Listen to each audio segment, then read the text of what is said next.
reboucher des trous à l'enduit comme vous le voyez ici, la première chose c'est de les repérer, donc on peut utiliser ce qu'on appelle une lumière rasante. Vous voyez que quand la lumière vient du côté, on voit très bien les trous. Deuxième étape, ça va être de passer une spatule comme ça pour repérer que rien ne dépasse, notamment tout ce qui est cheville ici. Une fois que ces deux étapes sont faites, repérage et vérifier que rien ne dépasse, on prend l'enduit, on le dépose grossièrement au niveau des trous les plus larges. Après, on prend la spatule, on la plaque et on la laisse parallèle le plus possible au mur et on étale son enduit dans un sens puis dans l'autre.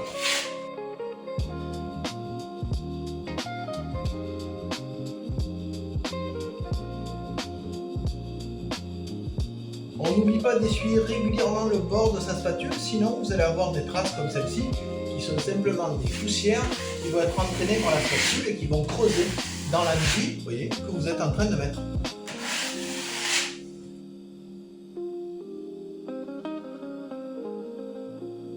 Quand on enduit, ne vous inquiétez pas si vous laissez quelques surépaisseurs.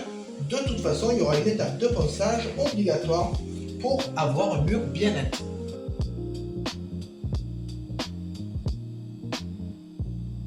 Et faites attention, suivant ce que vous voulez reboucher, c'est pas le même type d'enduit. Il y a des enduits pour grosses, moyennes et petites fissures. Moi j'ai pris ce produit-là chez Action, qui n'est pas le meilleur qui soit, mais qui en tout cas permet de travailler ces trois choses en même temps.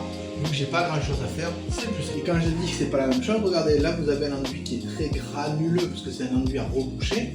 Et si j'utilise un enduit de finition, vous allez voir que dans son application déjà, il est beaucoup plus fin et il n'y a pas cet aspect granuleux de l'enduit. Donc choisissez bien votre enduit en fonction du travail que vous voulez faire.